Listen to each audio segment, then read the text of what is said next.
tome seu assento glorificando Jesus, porque Ele é bom e Ele está aqui nessa noite.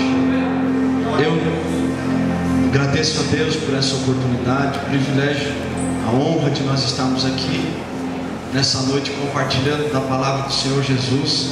A alegria de rever o meu amigo pastor Romivaldo. Deus abençoe a pastora Cida, né? O irmão Adir está ali também, glória a Deus. Sua esposa, Deus abençoe. E agradeço a Deus pela vida da missionária Janaína, Tiago, Deus abençoe vocês. Obrigado, viu? Deus continue usando vocês aqui nessa igreja, cuidando dos jovens. Deus abençoe vocês. Meu amigo Elias, que está sempre comigo. E la mais hermosa de las mujeres, né? Minha esposa, Deus abençoe. Meu amor, obrigado por estar sempre comigo. Deus abençoe cada amigo, cada irmão. Os jovens que estão nos acompanhando, dá uma glória a Deus aí. Aleluia. Estão animados, aleluia. Deus abençoe vocês. Abençoe a todos os irmãos que até aqui cooperaram, louvando ao Senhor. Aleluia. Deus abençoe vocês. Eu estive orando ao Senhor Jesus e ao longo dessas semanas, desde que a missionária Janaína me convidou para ministrar a palavra do Senhor, Deus colocou esse tema, esse dia, e também colocou essa palavra no meu coração sobre as bênçãos do sofrimento. Porque nós sabemos que Deus nos chamou para sermos a geração eleita, o sacerdócio real, a nação santa e o povo adquirido. Deus nos chamou para tudo isso.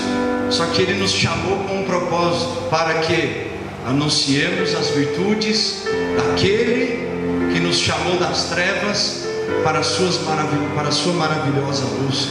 Então Ele nos chamou com um propósito. Só que tem um detalhe muito interessante. Para que nós venhamos estar nesse contexto, inseridos nessas características: geração eleita, sacerdócio real, nação santa, povo adquirido, nós devemos passar por um processo.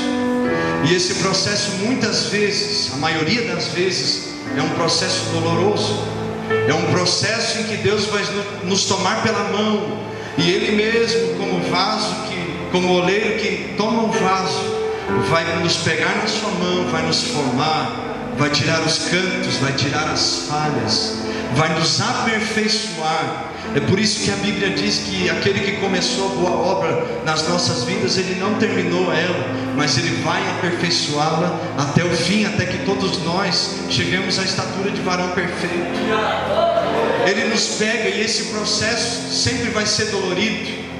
Esse processo sempre vai ser através do sofrimento, porque nós somos carne, nós somos seres humanos imperfeitos, nós temos nossa natureza humana, e Deus abomina essa natureza, e por isso Ele nos molda, até que nós estejamos prontos, lícitos, para sermos aqueles que anunciem as boas novas do Evangelho.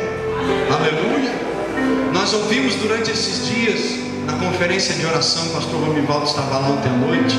O pastor Sinomar Alves foi muito usado por Deus e feliz na colocação que fez, dizendo que antes de Deus nos enviar, primeiro nós devemos ficar aonde? Em Jerusalém, no lugar que Ele nos plantou, no lugar que Ele nos enraizou, para que nós venhamos gerar fruto ali e depois ir.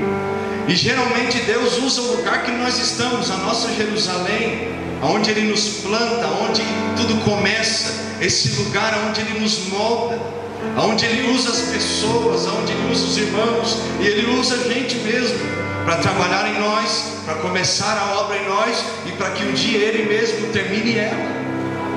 Sabe, todos nós entramos aqui na igreja nessa noite, todos nós vamos estar aqui, todos nós vamos ouvir essa palavra, e todos nós vamos ter a mesma oportunidade de sairmos daqui diferente. Mas o que realmente vai importar nessa noite é as decisões que você vai tomar quando você sair por aqui. Deus colocou essa palavra no meu coração, porque orando, Deus disse para mim: tem muita gente que está sofrendo e não está sabendo o porquê. E Deus me trouxe aqui de uma forma tão simples, só para te dizer que você está sofrendo, que está doendo, porque Ele está te tomando nas mãos e está te formando, para que você seja o homem e a mulher que Ele te chamou para ser. aqui nós ouvimos as palavras, mas nós não reagimos a ela. É por isso que a Bíblia diz: desperta do que dormes, levanta-te dentre os mortos, e Cristo te esclarecerá. Quando o apóstolo Pedro escreveu essa carta, as suas cartas, 1 e 2 Pedro, ele escreve ela dentro de um contexto de uma perseguição muito intensa. Ele escreve ela num contexto de perseguição, afrontas, insultos e perseguição, no contexto que essa carta foi escrita. Não era uma perseguição ideológica como nós sofremos hoje, através de conceitos, de ideias. Ninguém mais presta, ninguém é mais justo, todo pastor é ladrão. Essas perseguições ideológicas. Naquela época a perseguição era de uma forma diferente. Os cristãos morriam queimados, vivos, crucificados de cabeça para baixo. E o mesmo apóstolo Pedro que escreveu essa carta, ele mesmo morreu dessa forma, crucificado de cabeça para baixo. Eles morriam dentro das arenas, porque os leões os devoravam, e os romanos aplaudiam isso e se alegravam com essas situações. A situação que Pedro se encontrava era uma igreja que estava sofrendo e não estava entendendo o propósito do seu sofrimento. E ele escreve essas cartas, e é muito lindo, porque é como se ele tirasse a venda dos olhos da igreja primitiva, a igreja especial que estava em Roma, e ele estivesse dizendo: vocês estão sofrendo, não é para a morte de vocês, não é só isso, é para que o Filho de Deus seja glorificado através da vida de vocês. Vocês estão morrendo, e a vida de vocês é uma semente, é como o grão de trigo, que caindo na terra e morrendo, ele não fica só, mas ele dá um fruto, e o fruto que permanece. Vocês estão sofrendo, vocês estão padecendo, porque vocês decidiram imitar aquele que um dia vocês entregaram suas vidas para ele, que foi o Senhor Jesus, tomando a cruz, seguindo o caminho da cruz, e indo até o monte do Gólgota, sendo crucificado por amor a Cristo, sendo morto por amor a Cristo, sendo perseguido por amor daquele que vos chamou.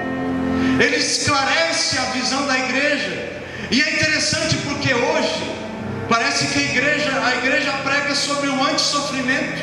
Ninguém pode mais sofrer na igreja, ninguém pode mais ser moldado na igreja, ninguém pode mais ser amadurecido na igreja. E quando eu falo igreja, eu falo da instituição, sim, eu falo da denominação, sim, mas principalmente eu falo do corpo de Cristo. Nós somos os membros de um corpo, daquele o qual é o cabeça, a saber, Cristo Jesus, o nosso Senhor. Então, se Ele é o cabeça, nós somos os membros desse corpo que é a igreja. É Ele que manda, não somos nós. Nós estamos sujeitos, submissos à autoridade de Cristo. E a autoridade de Cristo foi delegada à igreja dele. A igreja dele. E a igreja nos guia ao caminho correto. É interessante porque a igreja, ela não é o caminho, mas muitas vezes ela quer ser o pedágio, mas ela não é. Sabe? E Deus usa tudo isso para nos moldar, nos aperfeiçoar no corpo. Olha para a pessoa que está do seu lado, para fazer isso só uma vez, tá? Diga para ela assim: você é o instrumento de Deus na minha vida, para que eu possa ser mais parecido com Jesus. Aleluia. E a igreja parece que esqueceu isso. Nós ouvimos muitas palavras abençoadas, mas como disse o apóstolo Paulo, 1 Coríntios capítulo 2, palavras de sabedoria humana, de conceitos humanos.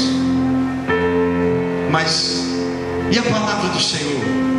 Estamos sofrendo, como diz aquele hino, mas estamos aprendendo. Estamos sofrendo, estamos sendo atribulados, estamos padecendo, mas a nossa consciência, nós sabemos na nossa consciência que nós temos a paz de Cristo em nossos corações. E Deus colocou essa simples palavra no meu coração: as bênçãos do sofrimento, porque todo processo tem as suas lições. Quando Deus nos ensina algo, esse algo sempre será pedagógico. Nós vamos aprendendo, absorvendo, Ele vai nos ensinando, até que nós possamos entender aquilo que Ele quis gerar em nós e fazer em nós, para depois fazer através de nós. Então primeiro você edifica para depois você ir. Primeiro você cria a raiz para depois dar o fruto. Primeiro você rega a árvore para que depois o fruto nasça. Primeiro você estabelece para depois frutificar. Aleluia. E eu anotei algumas coisinhas aqui bem simples para nós que estamos aqui nessa noite. Todos nós devemos ter a consciência de que a vida cristã não é uma vida comum, mas é uma vida de que uma vez que Cristo nos aceitou no seu reino, nós agora temos a consciência de que o nosso dever é padecermos por amor a Ele. Ele mesmo disse, capítulo 16 de João, que no mundo nós teremos aflições, mas nós não devemos temer, porque Ele venceu o mundo, e assim como Ele venceu, nós também devemos e vamos vencer. Então nós temos a certeza de que podemos vencer, vamos vencer, porque Jesus venceu, nos mostrou o caminho, mas nós vamos ter aflições, nós vamos ter desafios, nós vamos enfrentar o sofrimento, e nós não podemos fugir. Muita gente tardou o processo porque fugiu do processo. Muita gente retardou o seu ministério porque fugiu da casa do oleiro. Muita gente fugiu do tratamento de Deus porque sabia que ia doer. Mas eu te convido nessa noite, vamos entrar na olaria, vamos entrar na presença de Deus e vamos ser sinceros com Ele. Vamos dizer: Deus, nesse coração existem coisas que não prestam, nesse coração existem coisas que não te agradam. Senhor, eu não quero ser falso, mas eu preciso que o Senhor faça algo na minha vida nessa noite. Todo sofrimento tem as suas bênçãos. Por que bênçãos? Porque nós aprendemos as lições. E é interessante, primeira coisa que eu aprendo no meio do sofrimento é que eu vou ter mais intimidade com Deus. Parece que o sofrimento ele não me